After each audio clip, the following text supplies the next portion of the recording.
recibir la palabra? Gálatas capítulo 3 y versículo 1 dice: oh Gálatas insensatos, ¿quién os fascinó para no obedecer a la verdad?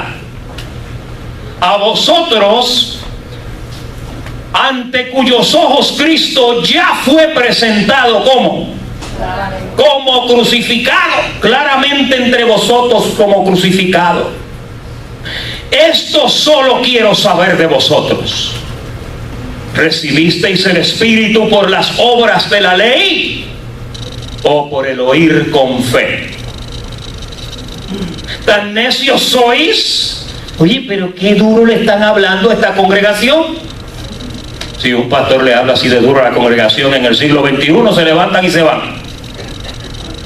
Habiendo comenzado por el Espíritu, ahora vais a acabar por la carne. Y cuando usted lee unos versos como estos, usted dice: ¿y qué cosa tan terrible fue la que hicieron los Gálatas? Estos 3 versos, hermanos, son una gama interminable de revelación por la boca de nuestro apóstol Pablo. Insensatos, les dice. ¿Qué palabra tan fuerte? ¿Qué es eso de insensato? Un insensato es una persona que carece de entendimiento. Ser insensato es no ser sabio. No haber prestado atención a una instrucción dada. Hay una versión que a lo mejor quizá usted tiene una por ahí que dice: oh Gálatas estúpidos. Creo que es la 1960. Fíjese, la pregunta es: ¿por qué Pablo le llamó a los Gálatas insensatos? Además, los acusó de haber sido fascinados. En esa misma versión que dice estúpidos, dice: ¿quién os embrujó? Porque ser fascinado es ser embrujado, y la insensatez vino de que por no haber entendido una instrucción, no obedecieron a la verdad. Cuando un policía lo para a usted en el tránsito, usted inmediatamente pregunta: ¿y qué hice? Porque siempre somos los más humildes y los más inocentes cuando el policía nos para. Yo no me di cuenta. Especialmente si usted anda en un coche de esos que anda con todos los cristales cerrados y el Bose con 600 vatios sonándole en los oídos. Y cuando el policía lo para, usted tiene que bajarse de la nube. Porque a veces no nos damos cuenta. Pero ¿cuál era la verdad que ellos no entendieron? Esa es la pregunta, porque para hablarle tan fuerte a una persona tiene que haber una violación seria, ¿no? Les voy a decir lo que fue. Y Pablo lo dice en el verso 1. Ponme el verso 1 otra vez. Dice: vosotros, ante cuyos ojos Jesucristo fue ya presentado claramente entre vosotros como crucificado. Entonces yo pregunto: pastor, ¿hay alguna diferencia entre el Cristo crucificado y el no crucificado? Me alegro que me preguntes. Hay una gran diferencia y voy a tratar de explicártela con un extremado cuidado, porque es una línea fina que merece nuestra máxima atención. Comenzaré por decirte, y yo quiero que tú te lleves esto en tu corazón en este día, que antes de la cruz, diga antes de la cruz, habían innumerables promesas para ti y para mí, pero todas estaban sin cumplimiento. Antes de la cruz, dijimos. Antes de la cruz, tú y yo estábamos perdidos y sin esperanza, muertos en pecados y lejos de la misericordia y del perdón de Dios. Eso fue antes de la cruz. Esa era nuestra posición antes de la cruz. Y aún estando presente Jesús, caminando por las calles de Galilea, todas esas cosas que tú lees en Mateo, en Marcos, en Lucas y en Juan sucedieron antes de la cruz. Pero para ti y para mí todavía no había absolutamente nada. Hay un dicho que dice: vacío como la palabra nada. Antes de la cruz estábamos muertos en nuestros delitos y pecados. El apóstol Juan ahora lo pone tan bonito. Mira primera de Juan 4:10 para que veas una verdad fundamental, poderosa. Dice: en esto consiste el amor, no en que nosotros hayamos amado a Dios, sino en que Él nos amó a nosotros. Y oye bien, porque aquí es donde está el amor de Dios manifestados. Y envió a su Hijo en propiciación por nuestros pecados. ¿Qué es una propiciación? Una propiciación es un sacrificio donde se paga con una ofrenda y con una muerte por el pecado. Hasta que Él no murió, para ti y para mí no había absolutamente nada. Mira lo que nos dice la palabra, porque es después de la cruz que hay beneficio para ti, ¿no? Por eso, cuando Pablo llama insensato a todo aquel que, al igual que los Gálatas, mira y se basa en Jesús antes de la cruz.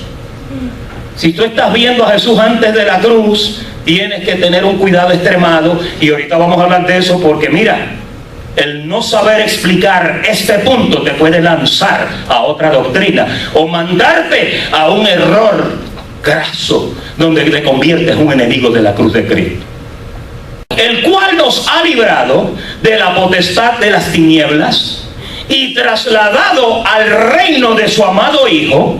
Ahora, mira el verso 14 para que veas qué fue lo que te colocó ahí. En quien tenemos ahora redención por su sangre, que es a saber qué, el perdón de los pecados. Pero eso no llegó hasta que Él no colgó y expiró en la cruz. Por eso es después de la cruz. Diga, después de la cruz. Es importante que tú entiendas esto. Mire, hay mucho pueblo que desconocen esto y andan antes de la cruz. Y tú no puedes estar antes de la cruz, porque ahí no hay beneficios para ti. Por eso el tema de hoy es los beneficios del Cristo crucificado. Los beneficios están cuando Él paga ese precio por ti. Los beneficios están ¿cuándo? Después de la cruz. Mire, las iglesias de hoy, por no conocer esto, andan echando fuera demonios, y eso fue antes de la cruz, ¿sí o no? ¿Dónde es que usted encuentra toda esa reprensión de demonios y todo eso? En Mateo, en Marcos, en Lucas y en Juan, antes de la cruz. Después de la cruz, usted no ve a Pablo enseñándole a la iglesia que hay que reprender demonios y todas esas cosas. En ninguna de sus epístolas Pablo enseña eso. Hay que preguntar entonces, ¿de dónde fue que vino eso? Porque hoy mismo, hoy están reprendiendo al diablo en todas las iglesias por ahí que no conocen esto. Y como siempre digo, lo reprenden, lo sacan fuera en el nombre de Jesús. Y el otro domingo, el primero que está sentado en el primer banco es el diablo y los demonios otra vez. Y yo creo que ya el diablo y los demonios, si estuvieran vivos, les duele la cabeza de tantos cabezazos que le dan sacándolos de la iglesia todos los domingos. No hay tal cosa. A un creyente que ha sido lavado y bautizado con el Espíritu Santo, donde el Espíritu de Dios y el Espíritu de ese creyente se unieron y se hicieron uno, ¿cómo es posible que pueda haber una habitación de demonios dentro de esa persona? Si el mismo Jesús, cuando habló de la iglesia, dijo: las puertas del infierno mismo no prevalecerán contra la iglesia de Jesucristo. Usted no puede entretener una idea tan equivocada como esa, porque sencillamente no es posible. Y después de la cruz, ocurrieron algunas cosas que merecen mención y yo lo voy a hacer, pero antes de eso quiero llevarte a Hebreos capítulo 2 y verso 14 para hablar de esta verdad, porque esto no puede quedarse sin aclararse. Dice: así que por cuanto los hijos participaron de carne y de sangre, Él también participó de lo mismo, Jesús. ¿Para qué? Para destruir por medio de la muerte al que tenía el imperio de la muerte. Y por si hay dudas, dice el nombre, esto es, ¿a quién? Al diablo. ¿Qué le pasó al diablo en la cruz? Fue destruido. Pastor, ¿y por qué en las iglesias lo tienen entronado? Hay iglesias que se habla más del diablo que de Dios. Usted oye a la gente, el enemigo, pero el enemigo es el diablo, ¿oyó? El enemigo del que ellos están hablando es el diablo. Nunca dicen mi enemigo, el que duerme conmigo, el que yo baño y perfumo y afeito y le meto botox y le meto Just for Men, para los que lo usan. Yo no lo uso. Tu enemigo vive contigo. Cuando tú tratas de escapar del diablo, te pareces al perro persiguiendo a la cola. Es parte tuyo. No lo busques tan lejos, no lo busques fuera de ti, está contigo. Tienes que tener cuidado ¿de quién? De ti mismo. Verso 15, porque ahora hay que explicar por qué Él destruyó al diablo. Y librar, esto fue lo que Él quiso hacer con eso, y librar a todos los que por el temor de la muerte estaban durante toda la vida sujetos a servidumbre. Y de esos hay millares de cristianos sufriendo y en miedo que el diablo venga y le dé una bofetada. Hay gente que le tiene miedo físicamente al diablo. Hay gente que si usted le apaga una bombilla y lo deja en lo oscuro por un minuto, ¡se muere! Porque la mente está tan contaminada con tantos pensamientos y cosas negativas, información errónea, que usted puede caer viviendo en una preocupación por algo que no existe. Ahora, a mí me dice la poderosa palabra de Dios que con su muerte Él no solamente destruyó al diablo, sino que también destruyó a los demonios. Y para eso tenemos que ir a Colosenses capítulo 2 y verso 13. Esta noche tú duermes tranquilo y con la luz apagada. Y a vosotros, estando muertos en pecados y en la incircuncisión de vuestra carne, os dio vida juntamente con Él, perdonándoos algunos de los pecados. Ahí dice todos los pecados. Anulando, oye también lo que hizo, te perdonó los pecados y por si las moscas anuló el acta de decretos que te era contraria y la quitó del medio y la clavó juntamente con Él en la cruz. Es decir, que tú quedaste perdonado y sin ley que te condene. Por eso aquí te decimos que tú estás salvo, siempre salvo. Eso. Porque si tu posición pudiera cambiar, entonces yo soy el primero que me voy para la playa. Yo viví por 28 años salvo, perdido. Hoy estoy salvo, mañana estoy perdido. Hoy me desvié porque fui a la playa o fui al teatro. Y entonces al otro domingo venía, Señor, y empezaba a llorar y hacía un pacto con el Señor otra vez. Y el Señor quizás me miraba y decía, pobrecito, no veo la hora que llegues a te exaltamos, Dios. Muchos de ustedes llegaron así, ¿verdad? Entonces mira el verso 14, el 15. Y despojando a los principados y a las potestades, los exhibió públicamente, triunfando sobre ellos. ¿Dónde? En la cruz. No, pastor. Fue que destruyeron al diablo, que era el alcalde, pero la alcaldía se quedó abierta con su gabinete de demonios activos. Tú sabes que la iglesia de hoy tiene así. Porque hay cristianos que te dicen, no, sí es verdad que Satanás lo destruyeron, pero los demonios están por ahí. ¿De qué vale tumbar al alcalde y dejar la alcaldía abierta? Si sin el alcalde los demonios entonces harían fiesta. No es así.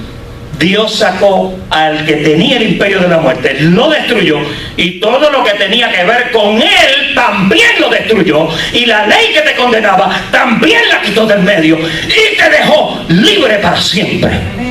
Tú estás libre. Dígale que está a su lado: yo estoy libre. Oh, pero hoy hay millares de cristianos que todavía no piensan y no creen que están libres. ¿Y tú sabes lo que produce un conocimiento como eso? Sencillito: o antes de la cruz o después de la cruz. Si tú sabes lo que pasó antes de la cruz, tú estás informado. Y si tú sabes lo que pasó después de la cruz, tú estás sin temor. Yo a lo único que le tengo miedo es a un pillo que venga con un revólver más grande que el mío a asaltarme. Ahora creo que debemos identificar las razones por las cuales los apóstoles y sus ministerios, después de la resurrección de Jesús, porque mira, oye bien, te voy a dar un poquito de explicación. Los apóstoles, con excepción de Judas el Iscariote, comenzaron a predicar el evangelio o las buenas nuevas que Jesús había resucitado, y comenzaron a levantar iglesias por toda Jerusalén y Samaria y por otros lugares. Y obviamente estas personas eran todos judíos que habían sido enseñados en la ley de Moisés. Esta gente comían limpio, no comían pan con lechón, no comían jamón. A un judío tú no le metes un pedazo de jamón ni aunque te muera, ni aunque sea jamón del Cairo.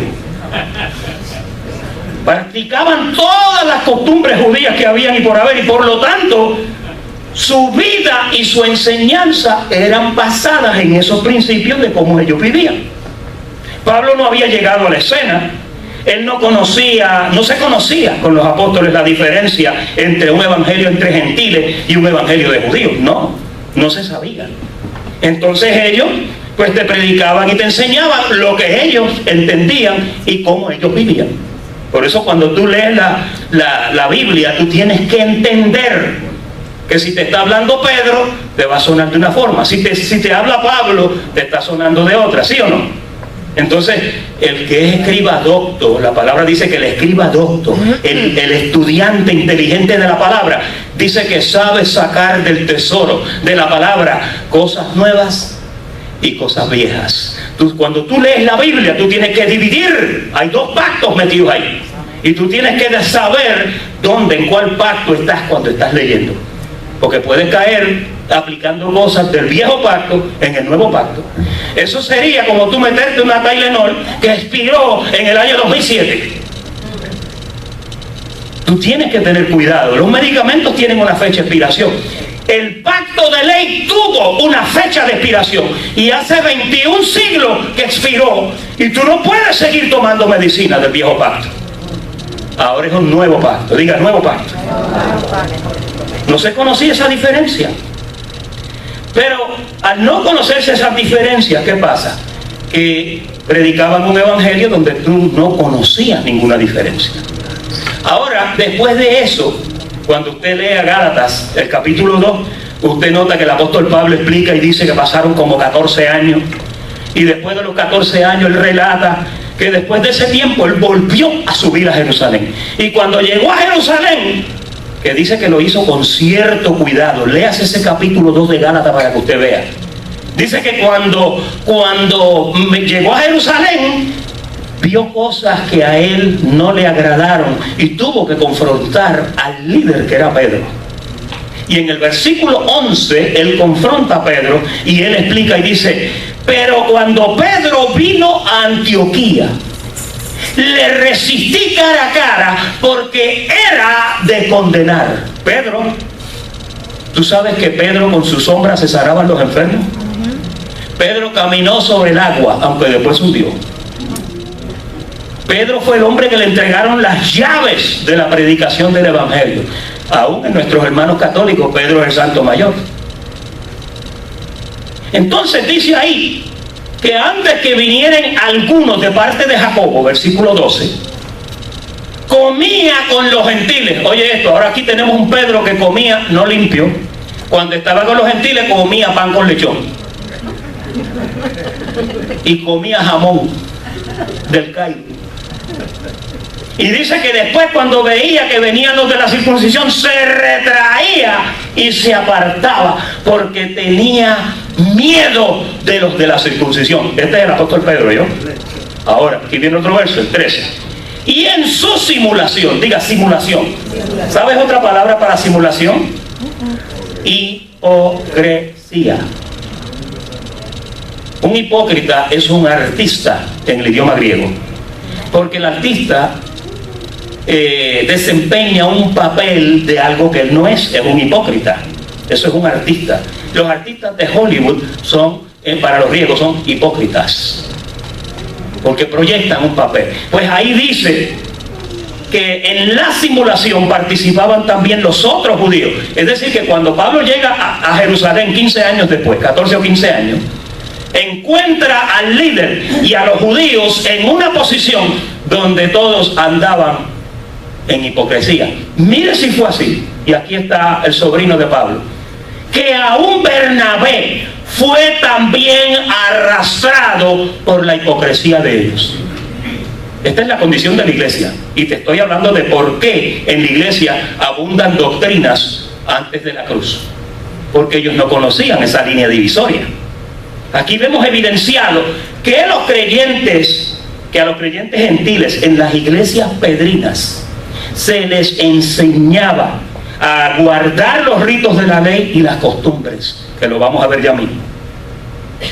Por eso fue que el miércoles aquí hablamos del rudimento del bautismo en agua, y explicamos que el bautismo es una práctica que era una sombra del bautismo que vendría en el Espíritu Santo y fuego. Y explicamos también que la circuncisión que se practicó en el viejo pacto era una sombra o un ejemplo de la verdadera circuncisión, en la cual todos hemos sido circuncidados, hombres y mujeres.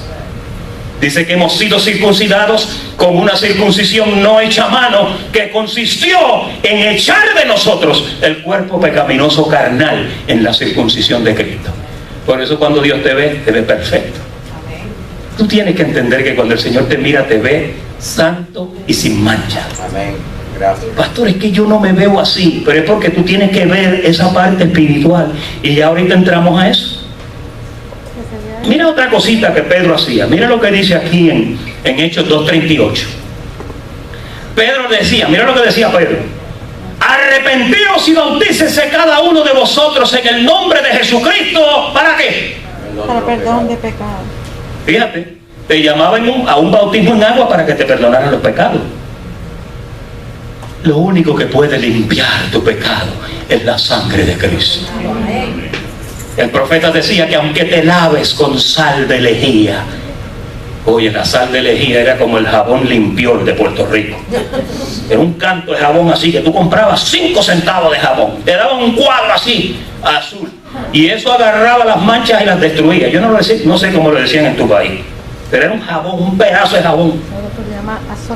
Pues el profeta decía, aunque te laves con sal de lejía, aunque te metas al agua 30 veces. Conocí uno que se bautizó 7 veces. Ya yo lo veía y tenía el pelo mojado. Aunque te laves con sal de lejía, dice, tu pecado está delante de mí, porque lo único que pudo quitar tu pecado fue la sangre de Jesucristo, y ya lo quitó. Tú estás santo y sin mancha, tú eres impecable ahora. Y con tus debilidades bregamos después. Hoy Francis nos enseñó las cojeras, eso las tratamos después. Pero las cojeras no tienen que ver nada con tu posición. Cuando tú te caes en una de esas cojeras que tú tienes, Dios te mira y ve al hombre perfecto, santo y sin mancha, y las debilidades las está viendo ahí. Dice, espero que aprenda a superarlas para que lo cojo no se salga del camino, sino que sea sanado. Y eventualmente tú lo vas aprendiendo. Tú no vas a tropezar con la misma piedra 2 veces, ¿verdad? El pastor Cestero nos explicaba que una vaca, cuando tropieza con una piedra, jamás vuelve a tropezar con esa piedra, porque ella asocia ese lugar con dolor y dice, por ahí no me voy a meter. Obviamente, a veces las vacas son más inteligentes que nosotros. Y no me lo cree, pregúntele a Julio Iglesias. Pedro decía, para perdón de pecados, el bautismo. Si usted quiere una referencia, llévese el CD ese del estudio del miércoles, que hay algunas copias por ahí. Pero volvemos a Gálatas capítulo 2 y verso 13, porque esto no hay que dejarlo claro. En su simulación participaban también los otros judíos, de tal manera que aún Bernabé fue arrastrado por la hipocresía de ellos. Aquí viene el verso clave, 14. Esto fue lo que Pablo vio y dice por su boca. Pero cuando vi, dice Pablo, que no andaban rectamente conforme a la doctrina del Evangelio, dije a Pedro delante de todos. Mira lo que le dice. Si tú, siendo judío, oye, vives como los gentiles y no como judíos, entonces ¿por qué obligas a los gentiles a judaizar? Lo confrontó cara a cara. La gente lee estos versos y yo pregunto, ¿se darán cuenta de lo que estaba pasando? Hermano, estamos hablando aquí de más de 20 años de iglesias que se habían levantado por todas partes por un hombre que hacía esto. Entonces, usted aprende lo que usted le enseña. Por ejemplo, hay hermanos que su abuela fue católica, su mamá fue católica, su papá fue católico, y por lo tanto, ¿qué voy a hacer yo? ¿Voy a ser católico? Porque es algo que tú aprendes. Es algo que tú aprendes. Las costumbres son así. Este hombre se casó con una mujer y él compraba, a veces en la compra traía un jamón bien grande para hornearlo. Él notó que la señora, cada vez que iba a cocinar el jamón, le cortaba los pedazos grandes y los botaba y horneaba el jamón. Y entonces un día él se quedó así intrigado y llamó a la mamá de ella y le preguntó: oiga, mi esposa cuando hace un jamón siempre le corta 2 pedazos y los bota y solamente cocina un pedacito del jamón. Y ella le dijo: eso lo aprendió de mí. Y le dijo: pero ¿y por qué usted le enseñó eso? Es que yo tenía un hornito que era chiquito y no me cabía Pero cuando tú aprendes cosas, mire la costumbre. Hay cristianos que hacen cosas y no saben por qué las hacen. Le están cortando los 2 pedazos de jamón y no saben por qué. Hay gente que se priva de los beneficios de la cruz. ¿Te parecen aquel que fue un crucero y pagó el ticket para el crucero, pero se quedó por allá por la Galeta y nunca subió a los restaurantes a comer? Eso está incluido en el ticket. Y se llevó 2 rollos de pan así para los 15 días, los cortó en 15 pedazos, pan con agua. Y el día que se acabó el crucero está la gente saliendo y el capitán lo ve y le dice: pero yo no lo vi a usted en el crucero ni en los restaurantes. No, es que yo no tenía dinero para la comida. Y por eso pues yo me traje 2 rollos de pan y comí pan con agua durante todo el... Pero es que la comida estaba incluida. Y es que hay gente que son así, hermano. Hay cristianos que a mí me da pena, yo los veo y digo: pero ¿por qué anda tan angustiado? Parece que los han bañado con limón. Usted habla con los cristianos y dice: sí, hermano, amén. Y hay como una angustia que los sobrecoge. Tú debes de ser la persona más libre y más contenta del planeta. Tú has sido perdonado. Tus pecados Él los echó tras sus espaldas. Tú eres un bendecido con toda bendición. La palabra dice que todo es vuestro, sea la vida, sea lo que sea, todo te lo entregaron ya. Amén, así es. El apóstol Pedro, ya un Pedro corregido, dice que todas las cosas que pertenecen a la vida y a la piedad ya te han sido dadas. Amén. Tú no puedes andar como un pobretón. Tú no puedes andar como una persona desventurada. Compórtate como un hijo del rey. Siéntate a la mesa y disfruta del banquete del rey. Porque eso es importante. Atienda bien, esta es la condición en que la iglesia estaba, pero aquí ahora surge una pregunta: pastor, entonces el Jesús antes de la cruz no lo podemos imitar. Porque esto que yo te estoy diciendo produce eso, ¿viste? Esto que yo te estoy diciendo te hace como odiar a Jesús de Nazaret. ¿Verdad que sí? Como que tú coges una roña con Él, porque Él está antes de la cruz. Y yo quiero corregirte eso. Yo quiero corregirte eso. Primero, ya Dios se hizo uno contigo en tu espíritu, ¿sí o no? La palabra dice que el que se une al Señor, un espíritu es con Él. Ya en tu interior tú eres como Él es. Juan dice que como Dios es en el cielo. Míralo ahí, 1 de Juan 4:17. En esto se ha perfeccionado el amor en nosotros, para que tengamos confianza en el día del juicio, porque como Él es, así somos nosotros en este mundo. Oye eso. Tú no tienes nada que envidiarle a Dios, porque ya tú eres como Él en este mundo. En espíritu, en tu interior, en tu posición, ahí estás como Él. Ahora, la palabra dice que a Jesús de Nazaret lo tenemos que imitar. Mira 1 de Pedro, capítulo 2, versículo 21. Porque a Jesús de Nazaret lo tenemos que amar. Diga, yo amo a Jesús de Nazaret. Tú lo que no tienes que hacer lo que él hacía, porque tú no eres judío, pero lo tienes que amar, lo tienes que imitar. El apóstol Pedro dice, pues para esto fuisteis llamados, porque también Cristo padeció por nosotros, dejándonos, oye, está hablando de Jesús de Nazaret, dejándonos ejemplo, para que hagamos ¿qué? Para que sigáis sus pisadas. Versículo 23 o 22. El cual no hizo pecado. Aquí está la lección de su proceder para ti. Ni se halló engaño en su boca. Eso Él quiere que tú lo imites. Por eso te está diciendo que lo imites. Verso 23. Quien cuando le maldecían no respondía con maldición. Contrólate en el carro. No bajes los vidrios, ni saques ningún dedo de tu mano. Aunque en Nueva York lo hacen, tú no lo hagas. Si saca el pulgar mejor. Dice que cuando lo maldecían, no respondía con maldición. Cuando padecía, no amenazaba, sino encomendaba la causa al que juzga justamente. 24.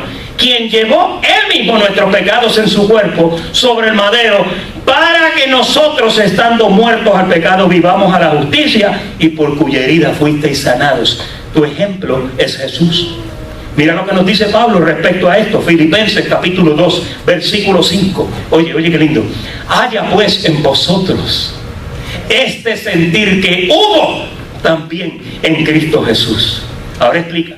El cual, siendo en forma de Dios, hablando de Jesús de Nazaret, no estimó el ser igual a Dios como cosa que aferrarse, sino que se despojó a sí mismo, tomando forma de siervo. Está hablando de su vida física. Hecho semejante a los hombres, y estando en la condición de hombre, ¿qué hizo? Se humilló a sí mismo, haciéndose obediente hasta la muerte, y muerte de cruz. Y mira lo que pasó por hacer eso. Por lo cual Dios también le exaltó hasta lo sumo. Cuando tú hagas eso, Dios te va a exaltar. Cuando tú sufras el agravio, Dios se va a encargar de que tengas una recompensa. Amén. Y ahí sí yo te digo que el último que ríe, ríe mejor. Amén. Amén. En carne, Él es un modelo que tienes que seguir. El varón perfecto conforme a la estatura de Cristo Jesús que habla Pablo, es ese Jesús que vivió 33 años y medio y te enseñó la clave completa de cómo vivir en esta vida. Por eso yo te digo que leas a Mateo, leas a Marcos, leas a Lucas, leas a Juan, y cuando los leas, mira el comportamiento de ese hombre, mira el proceder de ese hombre, mira cómo él confrontó todas las cosas en un cuerpo semejante al tuyo y al mío. Así es como tiene que ser. Fíjate que cosa más linda. Jesús después de la cruz ya en tu espíritu está. Jesús antes de la cruz es el modelo a seguir para tu vida diaria. ¿Te fijas que no lo puedes menospreciar? Lo necesitas desde antes de la cruz hasta después de la cruz. Pero cada manifestación tiene un propósito. Para eso fue que vino el Espíritu Santo. ¿Lo quieres ver? Juan capítulo 16. Mira qué lindo esto. Jesús hablándolo ya casi al final de su ministerio dijo, Juan 16:13 dice, pero cuando venga el Espíritu de verdad, ese es el Espíritu Santo que tú tienes dentro ahora, Él los guiará ¿a qué? A toda la verdad, porque no hablará de su propia cuenta, sino que hablará todo lo que, oye, el Espíritu, todo lo que oyere, y os hará saber todas las cosas que habrán de venir. Mira el verso 14, qué revelación poderosa. Y Él, el Espíritu Santo, en tu vida, me glorificará. ¿Por qué me va a glorificar? Dice, tomará, tomará de lo mío, de Jesús de Nazaret. Tomará de lo mío y os lo hará saber. Todo lo que tiene el Padre es mío. Por eso dije que tomará de lo mío y Él los hará saber. Te tengo malas noticias. Terminé. Y quiero, Eric, que cantemos esa canción que dice yo quiero ser como tú, pero la vamos a cantar suavecito. Yo quiero ser como tú. Diga, yo quiero ser como tú. Más, yo quiero amarte más que el oro, quiero amarte mucho más, mi Señor. Yo quiero amarte más, sin importar qué digas, solo quiero amarte más.